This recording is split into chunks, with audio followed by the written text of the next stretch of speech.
예, 제가 오늘은 그 강의를 들으시는 분들을 위해서 제가 이제 또 필요한 말씀을 또 준비해봤습니다.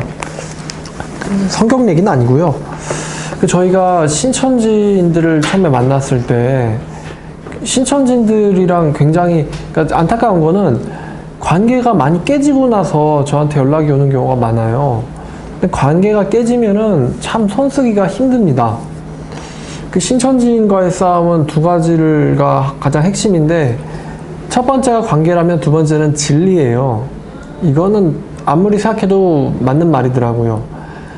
관계와 진리. 근데 신천지라는 피해를 보는 사람들이 이 관계와 진리에 있어서 좀 되게 약해요. 그래서 이쪽 부분을 제가 많이 이제 얘기를 해드렸고, 그러면은 도대체 그러니까 뭐가 문제냐면요, 신천지인이라는 새로운 종의 인간에 대해서 우리들이 너무 모른다는 거예요. 신천지라는 사람, 신천지에 빠진 사람들은 우리랑 완전히 다른 사고방식을 갖고 있습니다. 그리고 그쪽 사람들은요, 우리 쪽의 사고방식으로 넘어오질 않아요. 그러니까 우리가 그쪽 사고방식에 있는 사람들을 좀 이해를 할 필요가 있습니다. 그쪽이 안 오니까. 신천지에 빠진 사람은요, 한 번 더 말씀드리지만 완전히 다른 종의 인간입니다. 다른 세상 사람이에요. 여러분, 만약에 북한에서만 태어나서 자란 사람이 한 번도 인터넷 같은 걸 해본 적이 없는 사람이 한 번에 남한 온다고 생각해 보세요. 그러면 남한에서 일어나는 이런 뭐 사유재산이라던가 아니면은 뭐 인터넷이라던가 아니면 뭐 GDP 뭐 이런 거 해외여행 이렇게 쉽게 나갔다 오는 거, 이런 거 북한에서 우리나라 오는 사람들이 이해할까요? 이해 못하죠. 왜 남의 거를 이거 집는 게 이게 죄인지 이해 못할 거예요. 그러니까 탈북자들도 우리나라와 이제 우리나라에 와서 적응할 때 굉장히 이렇게 오랜 기간 동안 훈련을 하고 이제 사회에 들어오는데, 그 얼마 전에 북한에서 실험을 했잖아요, 핵실험. 근데 거기서 이제 북한 그 신문에서 그 이제 방송에서 그 아나운서가 읽은 글을 제가 읽어봤는데, 뭐 이 핵실험을 하는 것만이 진정한 자주와 평화를 위한 우리들의 위대한 작업이며 뭐 이런 얘기를 하더라고요. 근데 그 얘기를 딱 들으면서 야, 이게 정확하게 이게 신천지에 빠진 사람들이랑 똑같구만, 사고방식이. 그걸 느꼈어요. 저 전쟁광, 저 미국의 그 잔혹한 저런 괴뢰 앞잡이들 어쩌고저쩌고 이렇게 얘기하는데, 미국 대신에 장로교 집어넣으면 똑같아요. 북한 말이나 신천지 말이나. 그러니까 북한이나 신천지나 사실 미국이란 단어 대신에 장로교 집어넣고, 그 다음에 하여튼 우리의 그런 무기 이런 단어 대신에 우리의 위대한 진리 이렇게 바꾸면요, 생각하는 게 똑같거든요. 그러니까 야, 얘네가 사실 신천지가 북한을 따라한 거 아닐까. 걔네가 또 되게 웃긴 게, 이번이 또 그 뭐라 그러더라? 무슨 주체 105년인가? 올해가 주체 105년 1월 6일. 그러면 신천기 33년 1월 6일이랑 뭐가 달라요? 그죠? 그러니까 완전히 따라하는 거예요, 신천지가 그쪽을. 그러니까 남한 사람들이 북한 사람들 처음 만났을 때 북한 사람들이 어떤 사고방식을 갖고 어떤 생활 환경 가운데 살았는지를 이해를 못하면은요, 북한 사람들 대화가 안 돼요. 마찬가지로 신천지인들은 완전히 다른 종의 인간이고 다른 세상 사람입니다. 다른 별 사람이에요. 그거를 인식을 하고 대화를 해야 됩니다.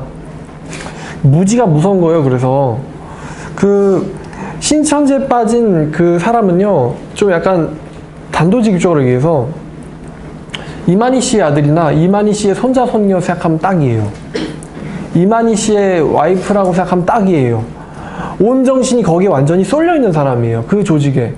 그러니까 그쪽은 뭐 20년, 30년, 40년 같이 산 가족보다요, 신천지나 이만희 씨를 쉽게 선택하고, 그 수십 년간 가족들과 쌓았던 정 끊는 걸요, 무슨 학원 수강증 끊는 것만큼 아주 쉽게 생각해요. 그러면은 우리가 이제 신천지들이랑 대화를 할 때 어떤 대화를 하냐면은 상대방이 나를 속였잖아요. 막 짧게는 1년, 뭐 신천지들 1, 2년 속이는 건 뭐 일도 아니고 길게는 4년, 5년, 10년 이렇게 속이는 사람들도 있거든요. 근데 네가 왜 나를 이렇게 속였냐? 이게 이제 우리의 반응이에요. 네가 왜 우리들을 이렇게 속였냐? 우리 가족을 이렇게 속였냐? 나를 이렇게 속였냐? 그러면은 당연히 뭐가 일어나냐면 싸움이 일어나요. 왜냐면 신천지의 교리에 의하면요, 걔네들은 거짓말하는 게 잘하는 거예요. 그러면서 뭐 로마서 얘기를 하고 뭐 또 아브라함 얘기를 하고, 아브라함 봐라, 아브라함이 애굽 내려갔을 때 거짓말에 아주 살아남지 않았느냐, 그러면서 거짓말을 아주 합리화를 시켜요. 근데 상식적으로 여기 와가지고 내가 간첩인데 주체 사상이 자유민주주의보다 좋거든? 이렇게 얘기하면은 걔 바로 그냥 잡혀갈 거 아니에요. 마찬가지로 신천지가 옳거든? 이렇게 얘기해봐야 상담소 끌려가기 일쑤고, 그다음에 또 대화도 안 되기 때문에 신천지 측에서도 거짓말을 시켜야지만 자기들이 생존하는 걸 알고 있는 거예요. 그러니까 거짓말하는 것에 대해서 그나마 양심의 가책도 있는 가책조차도 다 청소돼가지고 그냥 가책도 느끼지 않고, 오히려 거짓말하는 거를 자기들끼리 나는 이번에 몇 년을 더 속였다, 내가 이번에 얼마를 더 속였다, 뭐 나 이번에 엄마 속여가지고 얼마를 더 갖다 바쳤다, 뭐 이런 걸로 자기들끼리 자랑하는 그런 곳에서 하루 종일 생활할 애한테 너 왜 나한테 거짓말했어? 너 이제부터 거짓말하지 마. 또 거짓말하지 말라는 걸 또 각서를 받고 또 믿어요. 신천지는요, 거짓말이 아주 일상화되어 있기 때문에 약간 과장하면은 숨만 쉬는 거 빼고는 다 거짓말이라고 생각하면 정확해요. 그러니까 난 이제 신천지 안 나가겠다 라든가, 나 빠진 지 얼마 안 됐다 라거나, 뭐 사실 나는 신천지보다도 난 널 더 사랑한다 라거나, 이런 말에 전혀 휘둘리시면 안 된다는 말입니다. 그런 말에 휘둘려가지고 애가 더 신천지에 그냥 완전히 이렇게 매몰되어 있는 상태인데도 오히려 더 발견 늦어지고 거짓말 믿고 안 간다 그랬었는데요, 이러고는 2년 3년 지난 상태로 연락 오는 경우도 있거든요. 그러니까 신천지는 우리가 좀 이해할 필요가 있어요. 우리가 신천지를 상대할 때 우리가 상식적이다라는 것을 전제로 깔고는 그 사람들이랑 대화를 시도하거든요. 상식적이다. 상식적으로 거짓말하면 안 된다. 뭐 상식적으로 어떻게 사람이 영생을 하느냐. 뭐 상식적으로 신천지가 무슨 종교 통합을 하느냐. 상식적으로 말이 안 된다라고 하는 것을 우리는 인지를 하고 있는데, 이것을 가지고 이거 위에서 신천지인이랑 대화를 하려고 하면 또 뭐가 일어납니까? 싸움이 일어나요. 신천지라는 사람들은 신천지의 교리를 기반을 가지고 얘기를 해야지, 우리가 가진 상식이나 아니면 우리가 여태까지 배웠던 장로교회나 아니면 정통교회, 개신교회에서 배웠던 어떤 신앙들, 뭐 믿음으로 구원받는다거나, 뭐 예수님만 구원자시라거나, 뭐 예수님이 하나님의 아들이시라거나, 뭐 삼일체를 믿는다거나, 뭐 예수님의 재림하실 것을 우리가 기다린다거나, 뭐 믿음으로 구원을 이미 받았다거나, 이런 모든 교리들을 근본으로 기반으로 신천지인들이랑 대화를 해봐야 대화가 아예 안 돼요. 그러니까 저쪽은 신천지 교리만 가지고 교리라는 기반 위에서 우리한테 얘기를 하고, 이쪽은 상식과 우리가 기본적으로 배운 교리를 가지고 신천지랑 얘기를 하는데, 이러면 서로 완전히 대화가 안 됩니다. 싸움만 일어나요.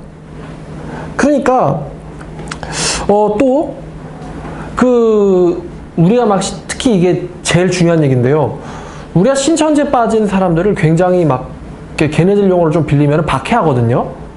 그러니까 우리 입장에서는 거기 가봐야 이만희 죽으면 자살하고, 너 자살할 수도 있고 폐인될 수도 있고 뭐 인생 망칠 수도 있고, 그 다음에 너 인생 어떻게 책임질 거냐, 그 다음에 또 신천지가 이제 이상한 종교 사기 집단일 수도 있는데 네가 그런 데서 있으면 네 인생 어떻게 되는 거냐, 학업은 해야 되지 않겠느냐, 뭐 우리는 걱정해서 얘기해 주는 거거든요. 근데 걱정해줘서 얘기해 주는 얘기인데 걔네들한테는 그 이야기가요 완전 이렇게 들려요. 야, 너 신천지 다니지 마. 그거 너한테 안 좋잖아. 그 얘기가 걔네들한테 딱 어떻게 들리냐면은, 너 나랑 관계를 끊자. 너 가출해라. 너는 나랑 대화가 안 통하는 애고 나는 짐승이야. 그러니까 나랑 대화를 하지 마. 차라리 가출해. 이렇게 걔네들한테 들려요. 걔네들은 신천지를 나가지 말라는 것보다 차라리 집 나가는 걸 선택해요. 신천지의 관계를 끊으라는 얘기보다 차라리 이혼을 선택하는 애들이에요. 그렇기 때문에 그 사람들의 사고방식을 이해하지 못한 상태로 그 사람들한테 상식적으로 강요를 해봐야 그 사람들한테 신천지들한테 있어서 그 강요는 집 나가라, 가출하자, 우리 절교하자, 관계 끊자 이렇게 들린다는 거예요. 걔네들의 언어로는. 그리고 신천지의 교리 중에 하나가 내가 신천지에서 버티면 가족들의 어떤 박해와 핍박이나 미혹으로부터 견뎌내면, 나 하나만 견뎌내면은 나를 포함한 우리 가족 모두가 흰무리가 될 수 있다. 이런 교리를 걔네들은 갖고 있거든요. 그 구원을 받을 수 있는 가능성 있는 집단이 된다는 거예요. 나 하나만 신천지에서 버티면은.